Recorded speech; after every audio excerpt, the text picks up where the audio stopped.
What's going on, gamers? Hopefully everyone is having a great weekend. We got an interesting topic here to cover, and it's something AGN has been talking about for a while. Game Pass not working, and now there's developers coming out saying something else about it, how it's actually making them mad, it's frustrating them, and it's been destroying them.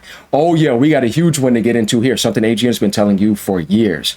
Now guys, I've covered the PlayStation disc topic enough. I fought for you guys enough. I kind of feel like I've done it enough. If something huge comes up, then maybe, but right now I'm ready to move on and do a lot of other things. Now, we know in the Xbox world, this ain't gonna stop. AG was trying to tell you that. Yeah, that could be there, but watch when that tanks off. Xbox negative news is gonna keep coming out. All the lies are gonna be exposed, and it's right here in front of your face. Become a member, leave a tip down below. Like, comment, subscribe. Let's get into this. Xbox leaders frustrated with Game Pass devaluing games. We got two things here, right? Many leaders with the Xbox Game Studios reportedly believe Game Pass had destroyed the value of their games. I've been telling people this for years. They didn't want to listen to me. You got Xbox fanboys defending it and parroting very hard and listening to all the PR brainwashing. Xbox Game Pass is profitable. Xbox Game Pass is helping developers. Xbox Game Pass is good for the video game industry. No. And if you would have let them, they would have put it on Steam, they would have put it on PlayStation, they would have put it on Nintendo, they would have tanked every single market in the gaming industry. If you let Microsoft have their way, they would have destroyed all of gaming. That's the crazy part. And Xbox fanboys would have been going along with it. You see, it doesn't work. If a game costs $250 million, right? And Microsoft is telling the developers to put it day one on Game Pass. How much money are those developers making back by putting it day one on Game Pass? Is Microsoft paying them? They monopolize for them. They were trying to, this is why Phil Spencer said, in order for this to work, we have to put our games on Steam, and we have to put our games on PlayStation, and we have to put our games on Nintendo. So therefore, we could try to get back that money while giving you guys a day one service.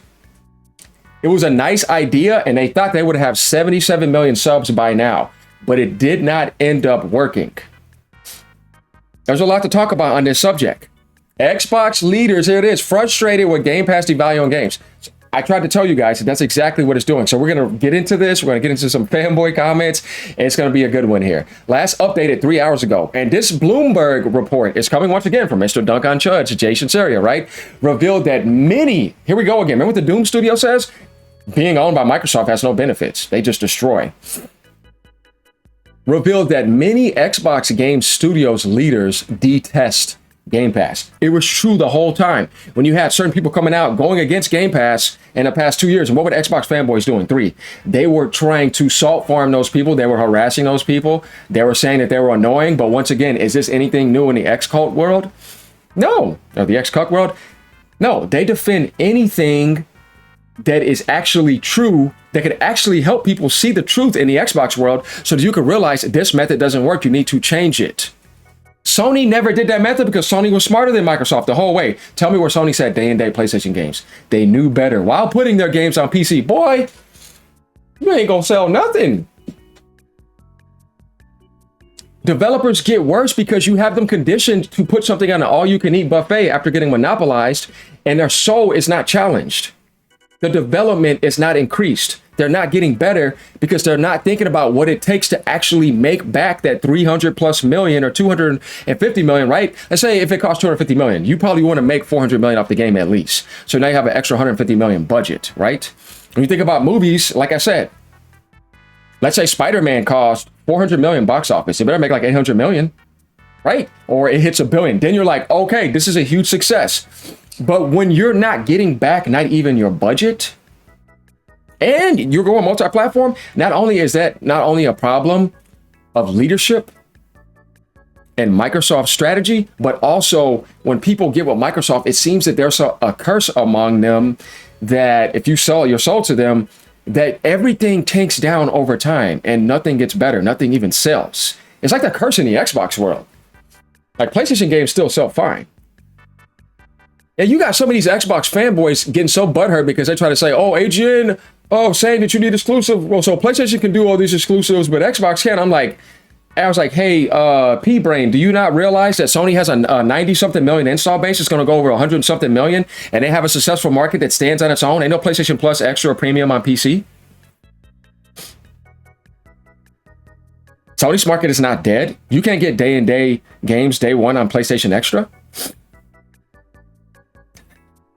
PlayStation still sell. Same thing in the Nintendo world. They've been doing that since the beginning. This is not the 360 days. You barely have a 30+ million install base. And when you think about that, how much is actually active out of the install base? Maybe 20, 18 million? You don't have, so in what's 10% of that? You don't have no 10% attachment ratio. It's lower than that.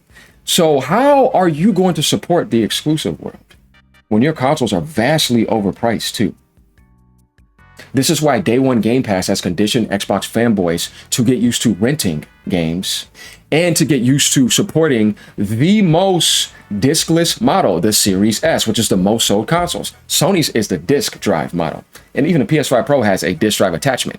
We could get to them in 2028, but right now, Microsoft has been conditioning people in effect for a while to get used to Game Pass, to get on the cloud, and to play the Series S because that's the most sold console. They manufactured that the most during the time when it was selling. It was all about that, moving you away from the physical medium. Xbox fanboys are the biggest hypocrites in the gaming industry, bar none.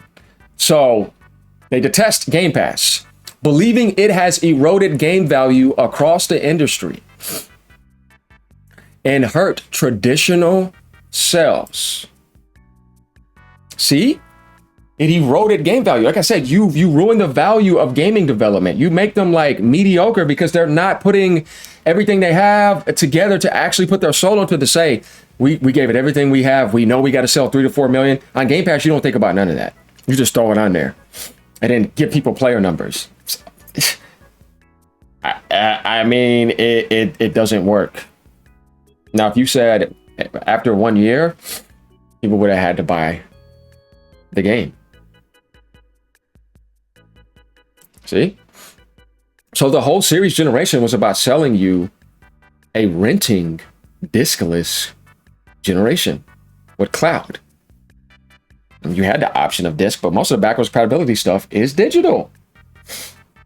Sure, you can have older discs, but I want to ask somebody a question. When you see the sales of Xbox Series 2 and the software sales are absolutely abysmal, who in their right mind buys physical copies? You got people come on my channel. Oh, I buy games. Dude, you're like one person. We're talking about the vast majority of the ratio percentage of Xbox players out of all the consoles sold. How many actually go buy physical games and actually buy video games? The percentage is significantly lower than PlayStation and Nintendo. Nintendo has the highest percentage. Because ain't no renting on there except retro. They ain't never doing that. And they sell the most by a mile. You see what I'm saying? Their market is alive. You could have them try to come in and leave a comment like you're one guy out of millions and millions who don't buy. You look at a little guy sitting to the side of the crowd, and all the rest are sticking up their hand for Game Pass and Series S and anything Microsoft pushes. And everything was falling apart the whole time. Everything failed. And I told you the only thing left is publishing, and they're already being dumb about that by thinking that you could put exclusives on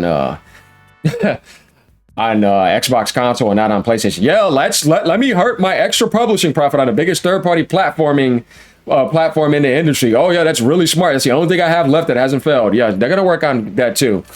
Amid subscriber drops to 30 million, and it's under that, by the way. Well below Microsoft's 77 million goal, so you're almost 50 million behind. I'm pretty sure with Game Pass subscriptions right now, somewhere around that 28 million, 29 was a round off. So 50 million behind the trajectory. And a recent price rollback after cancellations. Xbox is pivoting with console exclusives. And remember what I told you, this game costs 400 million. Right? Think about this. You made the PlayStation 5 port too, and you have to do marketing. I said marketing is like 50 to 100 million. What do you need to sell to even break even for 500 million? Guys, what is 6 million copies at 70? You could do some math here, right? That's 420 million. You still haven't even broke even. Do you think in the highest sold years of all time is like 6.6 million?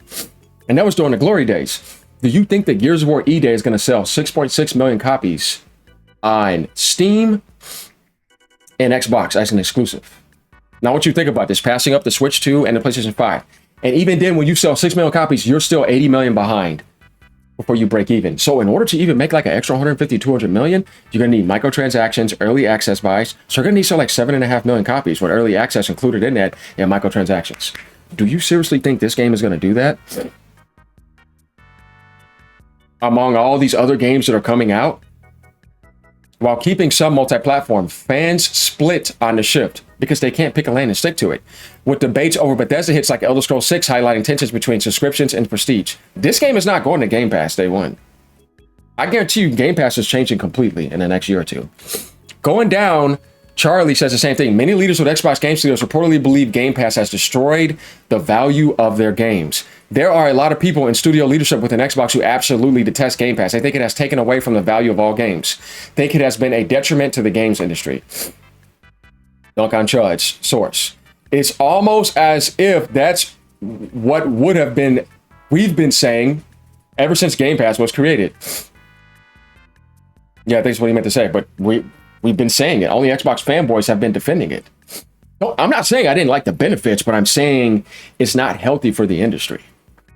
Sam says, I mean, yeah, but it's consumer friendly. Unlike you guys releasing incredibly pricier, undercooked games these days, Game Pass isn't devaluing your game. You are by releasing mismanaged slop.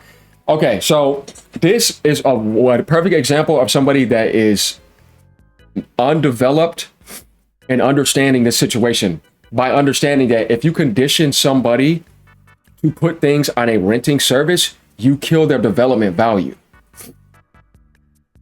You're saying that you can't play the game of releasing it as a blockbuster title and be successful. You have to be that good. You get better by trying to do that. Imagine Rockstar trying to put GTA on Game Pass. Do you know how dumb that is? No, because they're such good developers and their games are so good that they would never do that. Why do you think they took Call of Duty off of Game Pass?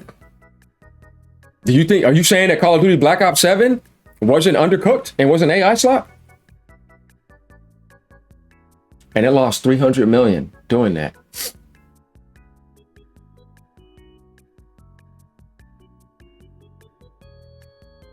No, yeah, it is consumer friendly, but then it's also suicide to the gaming industry in the long term.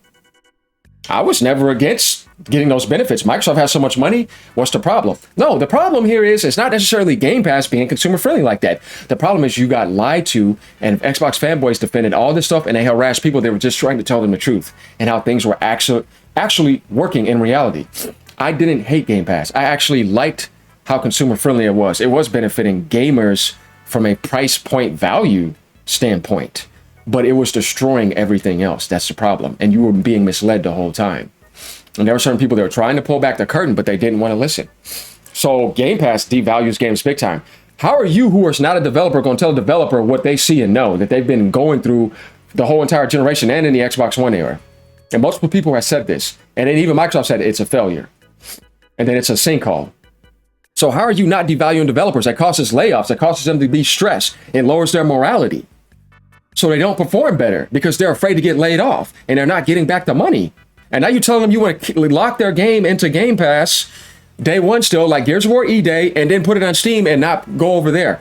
What you're doing, man, the Clockwork Dev said the same thing. Oh, man, you're making them worry now.